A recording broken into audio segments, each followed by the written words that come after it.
Assalamualaikum warahmatullahi wabarakatuh. Alhamdulillahirabbil alamin. Alhamdulillahi ala ni'matil iman. Alhamdulillahi ala ni'matil Islam. Alhamdulillahi ala ni'matil iman wal Islam. Perkenalkan, nama saya Eko Prasetyo dari kelas 3 PPAA dengan NIM 2241104030014. Saya membuat video ini guna memenuhi tugas akhir dari mata kuliah usul fikih. Dalam video kali ini saya akan menjawab pertanyaan-pertanyaan UAS mata kuliah usul fikih. Untuk yang pertama yaitu mengenai definisi usul fikih baik secara bahasa maupun istilah. Definisi usul fikih secara bahasa. Usul fikih terdiri dari dua kata, yaitu usul dan fiqh. Usul sendiri itu mempunyai makna dasar-dasar atau pondasi, sedangkan fikih sendiri itu mempunyai makna landasan hukum atau syariat. Jadi di sini bisa diartikan bahwasanya usul itu merupakan pokok-pokok atau dasar-dasar yang harus kita kuasai, harus kita pelajari guna nantinya kita menentukan suatu hukum fikih. Kemudian secara istilah, usul fikih itu merupakan ilmu yang mempelajari dasar-dasar atau landasan-landasan hukum yang nantinya digunakan untuk menetapkan suatu hukum yang akan dilaksanakan untuk kepentingan umat manusia. Jadi usul sendiri itu berfokus kepada dasar-dasar atau teori-teori dari hukum tersebut, sedangkan fikih itu merupakan penerapan konkret atau pelaksanaan dari hukum-hukum yang sudah ditetapkan.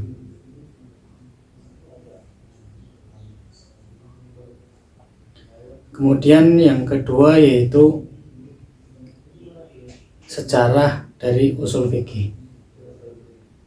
Ilmu usul fikih itu sejarahnya itu terbagi menjadi 3. Yang pertama di zaman Rasulullah, yang kedua di zaman sahabat, kemudian yang ketiga di zaman tabi'in sampai dengan zaman sekarang. Pada zaman Rasulullah itu ilmu usul fikih belum ada atau belum diterapkan, karena pada saat itu Rasulullah dalam mengambil suatu keputusan atau suatu hukum itu masih berdasarkan dalil-dalil atau berdasarkan wahyu yang diturunkan oleh Allah kepadanya, dan juga berdasarkan ijtihad dari Rasulullah sendiri. Kemudian pada pada zaman sahabat itu juga belum menerapkan usul fikih, karena para sahabat masih mengambil nas yang berasal atau bersumber langsung dari Rasulullah SAW. Dan pada saat itu pun penguasaan bahasa Arab para sahabat itu masih sama atau masih sepemahaman dengan Rasulullah SAW. Jadi pada saat itu segala sumber hukum masih bersumber kepada nas dari Rasulullah. Sedangkan untuk yang ketiga itu pada zaman tabi'in sampai dengan zaman sekarang,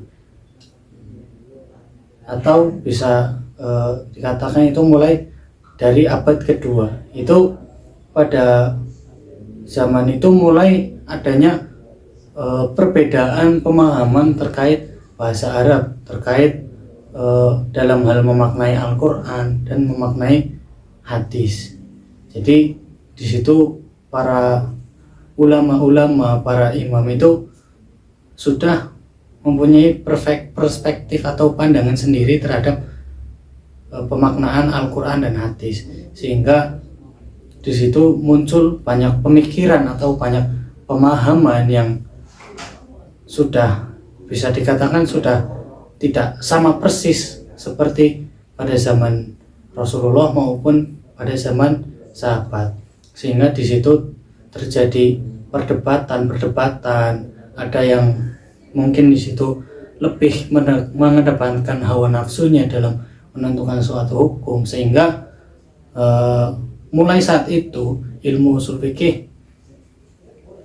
mulai dibutuhkan untuk diterapkan karena banyaknya pendapat, banyaknya pertimbangan dari para ulama, sehingga harus adanya ilmu usul fikih untuk menentukan hukum yang benar yang bisa diterapkan dalam kehidupan sehari-hari oleh umat manusia. Dan seiring berjalannya waktu, ilmu usul fikih semakin berkembang. Selanjutnya yaitu sumber-sumber dalam pengambilan hukum dalam agama Islam. Ada 4 sumber dalam pengambilan hukum dalam Islam. Yang pertama ada Al-Quran, yang kedua ada As-Sunnah, yang ketiga ada Ijma, yang keempat Qiyas. Yang pertama itu Al-Quran. Al-Quran merupakan kalamullah yang diturunkan melalui perantara malaikat Jibril kepada Nabi Muhammad SAW.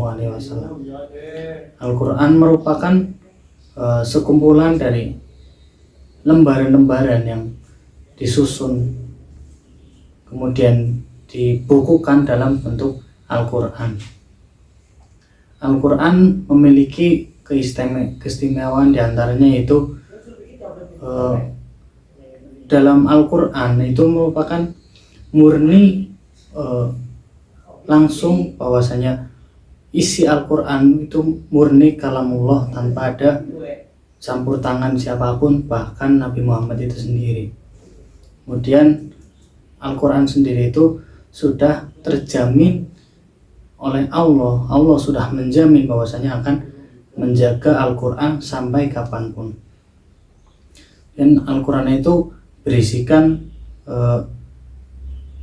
hukum-hukum maupun rukun-rukun semua yang ada di dalam agama Islam itu bersumber pada Al-Quran itu sendiri. Kemudian yang kedua yaitu As-Sunnah. As-Sunnah merupakan segala sesuatu yang bersumber dari Rasulullah SAW, baik dari perkataan, perbuatan, tingkah laku dan lain sebagainya, yang dimana di situ dirumuskan menjadi hadis. Fungsi dari As-Sunnah sendiri yaitu sebagai penguat terhadap hukum-hukum yang ada di dalam Al-Quran. Contohnya apabila ada suatu hukum di dalam Al-Quran yang di situ mungkin belum dijelaskan secara rinci, maka akan diperinci lagi oleh As-Sunnah. Karena As-Sunnah sendiri itu murni dari Nabi Muhammad SAW. Kemudian yang ketiga itu ada Ijma. Ijma merupakan kesepakatan dari para mujtahid atau para ulama terkemuka untuk mencapai suatu hukum dalam ijma itu harus berdasarkan pendapat dari para mujtahid yang ada dalam penentuan hukum tersebut, dan juga harus adanya kesepakatan dari para masing-masing mujtahid. Harus muncul satu kesepakatan yang nantinya akan diterapkan sebagai hukum dalam Islam. Apabila ada satu atau dua mujtahid yang di situ belum menyepakati hukum tersebut, maka hukum tersebut belum bisa diterapkan sebagai bentuk dari ijma itu sendiri. Kemudian yang keempat itu ada qiyas. Qiyas merupakan pengambilan suatu hukum yang belum ada nasnya sebelumnya itu dicocokkan dengan hukum yang sudah ada nasnya, hukum-hukum terdahulu yang sudah ada dan sudah jelas nasnya. Jadi ketika di zaman sekarang itu terdapat suatu fenomena atau suatu kejadian yang di situ belum dihukumi atau belum ada nasnya untuk dijadikan hukum dalam Islam, maka itu disamakan atau dibandingkan dengan hukum yang terdahulu yang sudah ada nasnya, dan dimana kasus tersebut kurang lebih sama dengan kasus yang sudah terjadi terdahulu. Maka ketika kasus tersebut sudah disandingkan, kemudian sudah mencapai suatu hukum dalam Al-Quran, maka hukum tersebut dicapai dengan cara qiyas. Kemudian yang selanjutnya yaitu maslahah mursalah. Maslahah mursalah sendiri yaitu merupakan pengambilan suatu hukum yang dimana itu bertujuan untuk kepentingan atau kemaslahatan umat, dan hukum tersebut belum ada nas sebelumnya. Agama Islam itu tidak membenarkan hukum tersebut, tetapi juga tidak melarang hukum tersebut. Jadi hukum itu dirumuskan demi untuk kebaikan atau kemaslahatan umat. Contoh dari maslahah mursalah sendiri yaitu adanya dengan adanya pengadaan penjara bagi orang-orang yang melakukan tindak kejahatan. Dalam agama Islam itu tidak memerintahkan umatnya untuk mengadakan penjara ketika ada seorang yang melakukan tindak kejahatan, tetapi juga tidak melarang seseorang yang melakukan tindak kejahatan untuk dimasukkan ke dalam penjara. Maka dari itu muncullah maslahah mursalah yang dimana itu menetapkan penjara untuk tempat bagi orang-orang yang melakukan kejahatan, karena semua itu demi kebaikan atau kemaslahatan umat. Karena jika orang-orang yang